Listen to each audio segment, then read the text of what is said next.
Assalamualaikum warahmatullahi wabarakatuh. Welcome back to my channel, Mrs. Sikvis Channel. Dan hari ini kita akan sedikit bahas tentang yang namanya CPNS, pendaftaran CPNS tahun 2021, yang tentunya berbeda dengan pendaftaran CPNS tahun 2019 kemarin. Nah, apa aja sih bedanya? Tapi sebelum itu, untuk teman-teman yang sedang di rumah, tetap jaga kesehatan, dan kalau yang mau keluar rumah, tetap ingat prokes. Kalau nggak penting-penting banget, nggak usah keluar rumah ya teman-teman. Oke, kita lanjut. Hari ini kita akan bahas nih, karena berbeda ya tahun ini dengan tahun kemarin pendaftarannya. Apa sih yang membedakan?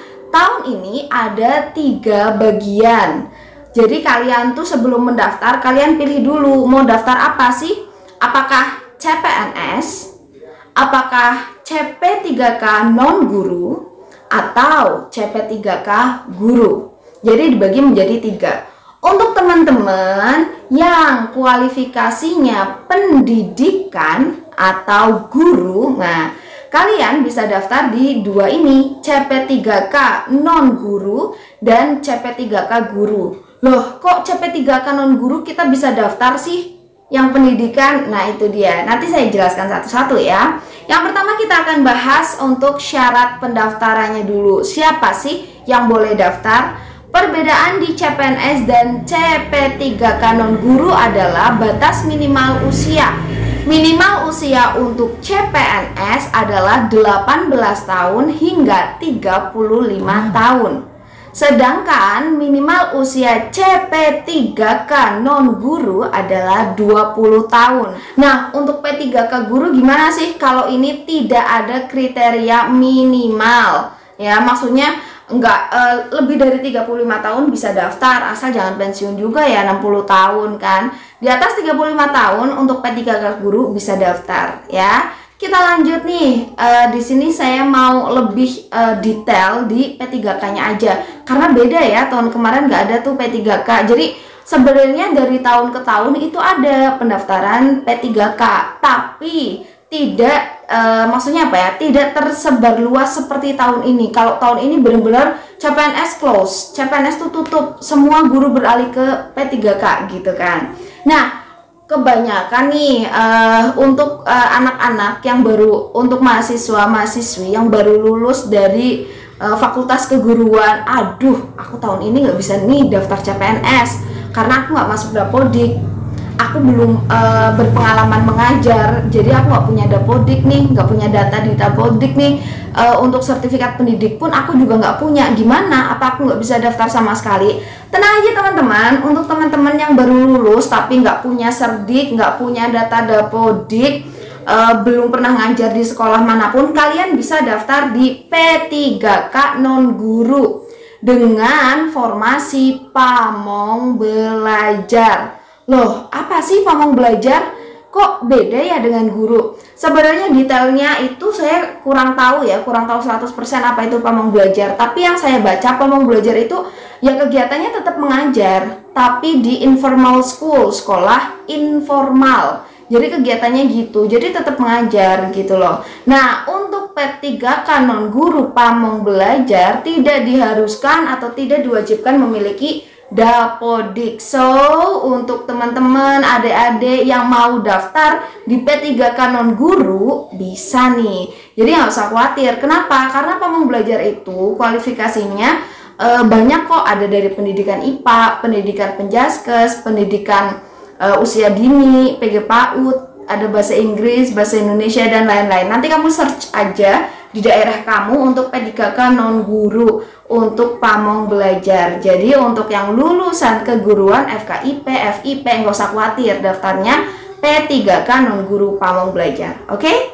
Nah, sekarang kita mau bahas nih P3K guru.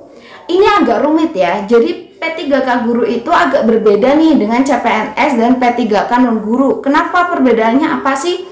Yang pertama adalah syaratnya. Siapa saja sih yang boleh ikut? Yang pertama adalah guru honorer yang terdata dalam Dapodik. Yang kedua adalah guru THK 2 yang sudah jelas terdaftar. Yang ketiga adalah guru honorer berserdik atau bersertifikat pendidik. Yang keempat, guru swasta yang sudah masuk dalam Dapodik. Intinya tuh Dapodik ya teman-teman. Nah, berikutnya yang terakhir adalah guru yang belum terdaftar Dapodik tapi memiliki sertifikat pendidik. Jadi untuk teman-teman yang punya sertifikat pendidik nih, tapi ternyata nggak ngajar, nggak masuk Dapodik, atau sedang jadi ibu rumah tangga gitu kan, kalian bisa daftarnya di P3K P3K guru, bisa kok, asal sertifikat kalian diakui oleh Kemendikbud. Oke. Kalau sudah, gimana sih cara daftarnya? Untuk teman-teman yang sudah berpengalaman daftar CPNS tahun kemarin mungkin gampang cara daftarnya. Tapi untuk guru-guru yang usianya di atas 35 tahun yang belum pernah daftar CPNS, yang sudah lupa tuh udah daftar CPNS dari tahun-tahun lama, gimana sih caranya? Yang pertama, buka website SSCASN. Ini dia website resminya. Nanti saya juga tuliskan di kolom deskripsi. Kalian buka, nanti kalian buat akun terlebih dahulu. Oh ya, for your information, untuk guru swasta dan guru berserdik tapi tidak masuk Dapodik, kalian hanya bisa daftar dan mengisi biodata. Tapi kalian belum bisa memilih formasi. Loh, kenapa? Karena P3K guru itu tesnya dibagi menjadi 3 tahap. Tahap yang pertama adalah untuk tes untuk guru-guru honorer yang masuk dalam Dapodik, honorer yang bersertifikat pendidik, dan yang ketiga adalah guru THK 2. Jadi untuk guru-guru honorer yang sudah lama mengabdi, ini adalah kesempatan teman-teman semua, kesempatan Bapak Ibu semua untuk bisa lolos di P3K di tes pertama. Kenapa? Karena tes pertama itu nggak ada saingannya.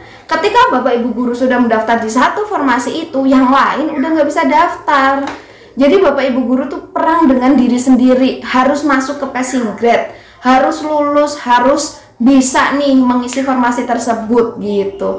Kalau formasi ini sudah diisi oleh Bapak Ibu guru THK 2, guru honorer yang terdaftar dalam tes tahap pertama, ya udah formasinya close.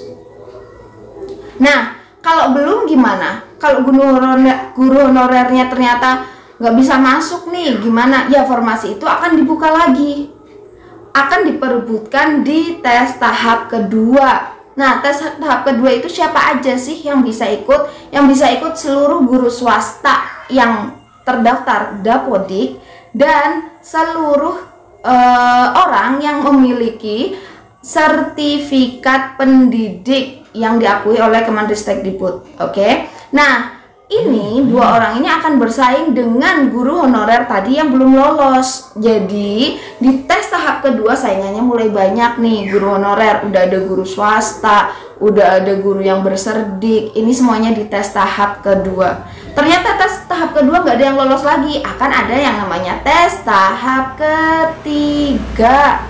Nah, tes tahap ketiga ini kayaknya final. Mungkin kalau nggak ada yang passing grade lagi atau nggak ada yang lolos, ya mungkin peringkat kayak gitu.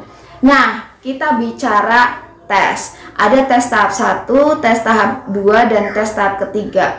Kalau untuk guru swasta dan yang memegang serdik, itu apakah bisa daftar dulu atau pendaftarannya gimana sih? Nah, pas saya baca itu pendaftarannya sama. Ketika tanggal 30 kemarin itu dibuka, kalian sudah bisa membuat account, bisa mengisi biodata kalian.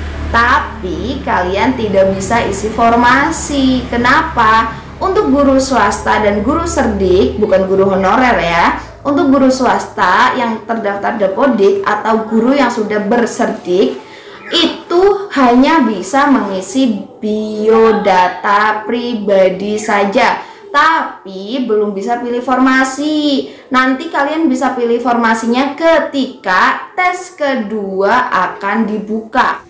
Nah, jadi nanti formasi di tes tahap kedua itu adalah kayak sisaan formasi di tahap pertama. Berapa sih yang nggak lolos, berapa sih yang masih kosong, nanti masuk di formasi tes tahap kedua. Nanti kalau masih ada yang kosong, ya formasi tes tahap ketiga. Itu dia. Nah, apa aja sih syarat-syarat pendaftarannya? Nanti yang pertama tentunya ada seleksi administrasi, baik CPNS, P3K non-guru maupun P3K guru. Nah, seleksi administrasi ini tolong jangan disepelekan. kita harus menyesuaikan dengan aturan yang ada. Jangan sampai kita menyepelekan. Seharusnya ijazah asli kalian hanya kirim atau scan ijazah legalisir, ya salah. Walaupun nanti setelah seleksi administrasi itu ada yang namanya masa sanggah. Apa sih gunanya masa sanggah? Enak banget loh, karena ada masa sanggah. Jadi masa sanggah itu kalau misalnya si verifikator salah dalam verifikasi data kita udah upload ijazah asli kok tetap disalahkan. Nah, ini gunanya masa sanggah. Nanti kita nyanggah dong, kasih alasannya apa. Kalau sanggahan kita diterima, ya kita bisa lolos seleksi administrasi. Tapi kalau syaratnya ijazah asli, kita masukinya ijazahnya legalisir, udah jelas salah. Mau masa sanggah kayak apapun, mau kita sampai salto, mau gimana ya tetap salah. Nggak akan bisa lolos masa sanggah gitu loh. Kalau kesalahan ada pada diri kita, ya masa sanggah itu mau kamu menyanggah sampai salto, jungkir balik, ya nggak akan bisa lolos gitu. Tapi kalau ketika kita udah bener nih, tapi verifikatornya yang salah kan, masa sanggah ini sangat berfungsi untuk kita gitu. Itu nanti ada masa sanggah. Nah, untuk informasi lain, syaratnya apa aja, gimana cara bikin account, gimana cara pendaftarannya, langsung saja check it out. Jadi apa aja sih dokumen yang harus disiapkan? Ini ada 7 yang harus disiapkan, mungkin lebih dari 7 tergantung instansi masing-masing. Yang harus diperhatikan adalah sesuai dengan ukurannya, maksimalnya berapa, terus jenisnya apa, bertipe file apa, apakah JPEG atau PDF. Kalian harus detail dan teliti. Silahkan di screenshot dulu teman-teman untuk kalian siapkan. Nah, untuk teman-teman yang masih bingung nih apa satu dan lain hal, silahkan tulis pertanyaan kalian di kolom komentar. Nanti akan kita kupas sekaligus gimana cara pendaftarannya. Jangan buru-buru, kalian yang teliti dalam pendaftaran, gimana cara pendaftaran, dan akan ada beberapa jawaban dari pertanyaan-pertanyaan kalian. Ditunggu next video. Wassalamualaikum warahmatullahi wabarakatuh.